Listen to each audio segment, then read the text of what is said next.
Olá, amados, que a graça e a paz do Senhor Deus, Criador de todas as coisas, e do seu Filho Jesus Cristo, nosso Salvador, e do Espírito Santo de Deus, o nosso eterno Consolador, estejam com todos e que todo o povo de Deus diga amém. A respeito da parábola das bodas, em Mateus capítulo 22, alguém me perguntou quem é o homem que não estava com veste de núpcias. E eu vou explicar não só quem é esse homem, como todo, como toda a parábola que vai do 1 até o 14. Mas antes eu peço a você que olhe aqui embaixo na descrição a minha intenção em ter esse canal. Se você ler e entender que é realmente isso que eu quero, se você quiser colaborar, faça ali o que eu peço aqui na descrição. Se você achar que você pode colaborar, se inscrever, faça de acordo com o seu coração. Vamos lá. Mateus capítulo 22, a parábola das bodas. Então Jesus, tomando a palavra,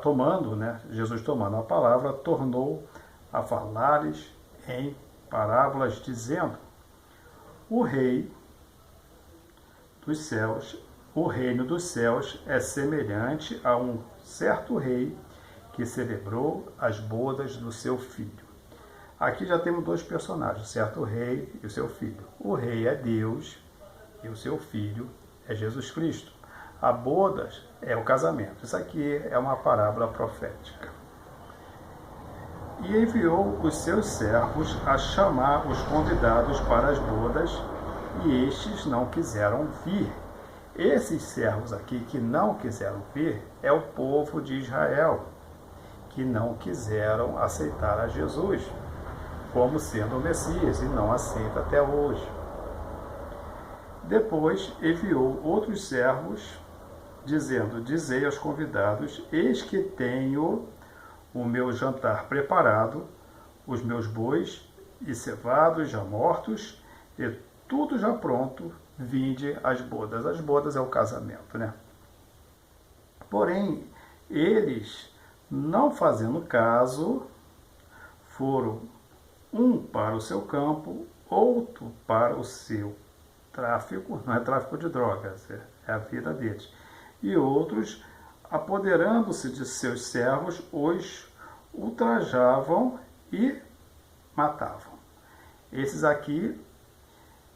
últimos aqui, eles, além de não querer ir, eles matavam os que eram enviados a eles. Aqui a Bíblia vai falar dos profetas que eles mataram. Eles mataram os apóstolos, eles mataram, todos os que eram enviados, porque receberam de Cristo o Evangelho e foram passar para eles. Eles mataram todos. O único dos apóstolos que não morreu de morte, que não foi assassinado, que não foi martirizado, foi João, que morreu na ilha de Patmos.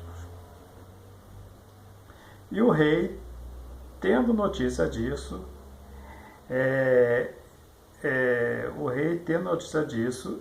encolerizou-se e, enviando o seu exército, destruiu aqueles homicidas e incendiou sua cidade. Isso já aconteceu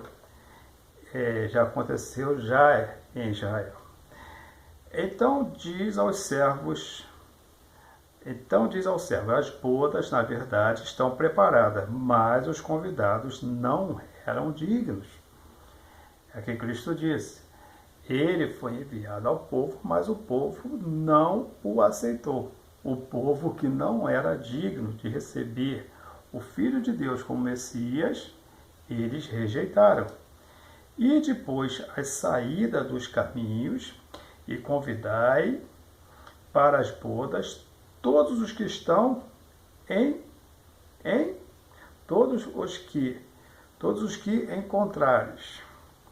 Os servos, saindo pelo caminho, ajuntaram todos quanto encontraram, tanto maus como bons, e a festa nupcial foi cheia de convidados. Esse tanto maus quanto bons, isso está acontecendo nos dias de hoje. É o evangelho que é pregado a todas as pessoas, em todos os povos, em todas as línguas, em todas as nações. Ide Marcos 16, e de pregar o evangelho a toda criatura, toda criatura. Quem crer e for batizado será salvo. Ou então, esses que eles estão falando aqui já são tanto bons quanto os maus que aceitaram a Jesus Cristo e nesse momento estão participando o quê? Da festa nupcial. Essa festa nupcial é o encontro de Cristo com a igreja, o encontro do noivo com a igreja. Cristo é o noivo, Deus é o pai do noivo e a igreja é a noiva. E a dúvida da pessoa que me falou é isso aqui. E o rei, entrando para ver os convidados, viu ali um homem que não estava trajado com vestidos de núpcias. Um homem. Esse homem é o diabo. É Satanás que está no meio da igreja. Não para participar da comemoração da igreja, mas para destruir a igreja. E disse-lhe: amigo, como entraste aqui, não tendo vestido nupcial? E ele emudeceu. Ou seja, você não faz parte disso, você não foi convidado. Disse então o rei aos servos: amarrai-o de pés e mãos, lançai-o no fogo nas trevas exteriores, ali haverá pranto e ranger de dentes. Isso aqui é a passagem que está lá em Apocalipse, me parece que no capítulo 20, se eu não me engano, onde um anjo desce do céu e amarra Satanás e lança ele na prisão. Esse no fogo será depois de 1 milênio, mas ele já juntou todas as coisas aqui, né? E lançar ele na prisão, onde haverá pranto e ranger de dentes. Esse lugar aqui é o inferno. Não tenha dúvida, é o inferno. Porque muitos são chamados, mas poucos escolhidos.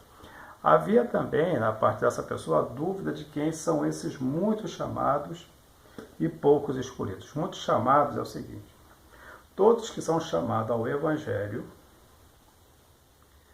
são esses muitos chamados. São por isso que diz chamados. Desses chamados, ou seja, eu vou te dizer, desses cristãos que de uma forma ou de outra seguem o Evangelho, esse Evangelho ele tem que ser bíblico. Por isso, me desculpe, católicos não pode fazer parte disso.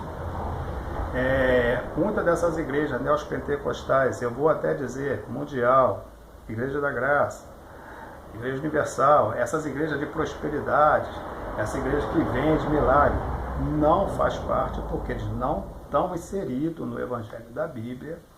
Então, de uma forma ou de outra, são aqueles que buscam, que estão numa igreja e ali congregam, mas não seguem corretamente o Evangelho da Bíblia. Não seguem corretamente os mandamentos de Cristo. Por isso, eles são os que são chamados, mas, porém, não serão escolhidos. Porque a Bíblia diz que poucos são escolhidos. Ou seja, dos cristãos hoje, que aparentemente estão buscando a Deus de uma forma correta, poucos serão escolhidos. A maioria ficará de fora. É isso que a Bíblia diz, é isso que é a verdade, doa a quem doer. Palavra de Deus. Quer reclamar? Reclame com Deus. E em todas as passagens, todos os exemplos que Cristo dá a respeito de escolhidos e de salvação, só tem uma parábola, que é a das noivas, né? Do noivo que aparece, das 10 virgens, das 10 noivas, e que 5 era prudente e 5 não era. Então 5 se salva e 5 não salva. Essa é a única que vai dar 50%. Todas as outras são muito poucos escolhidos. Ele vai falar da porta larga e da porta estreita, de caminhos fáceis e de caminhos difíceis. E poucos são os que entram, que vão por esses caminhos, e poucos são, Jesus é bem claro, poucos são os que entram pela porta estreita. Então o Evangelho, estar numa igreja, não garante salvação para ninguém. Porque garante salvação é obediência, comunhão, leitura da palavra, porque quando o crente não lê a palavra, então Deus não fala com ele. Não fica pensando que você ouvir pregações apenas, Deus está falando contigo. Deus pode estar até chamando a sua atenção para que você fale pessoalmente com Deus na leitura pela palavra. Deus fala com você pela leitura da palavra. Pregador pode até pregar o evangelho direitinho, papapá, aquele negócio todo. Mas isso não é suficiente. Deus quer tratar com você. Deus não quer um filho que para ele falar com esse filho tem que ser com intermédio de outro filho. Ou seja, sempre que Deus falar com um crente vai ser por intermédio de um pregador. Ou então o pregador que é o intermediário, não temos intermediário. Nós temos um livre acesso para falar com Deus. Então a leitura da palavra é muito importante. Leitura da palavra, oração, consagração, jejum, coisas importantes, mandamentos, coisas que são prazerosas quando nós temos boa vontade e quando nós realmente temos um encontro com Deus. Essas coisas não serão difíceis. Então, os poucos escolhidos são os poucos que seguem os mandamentos de Cristo. E lembre-se que servir a Deus não é difícil. O que é difícil é deixar o pecado. Até a próxima, querendo Deus, um forte abraço e que Deus nos abençoe sempre.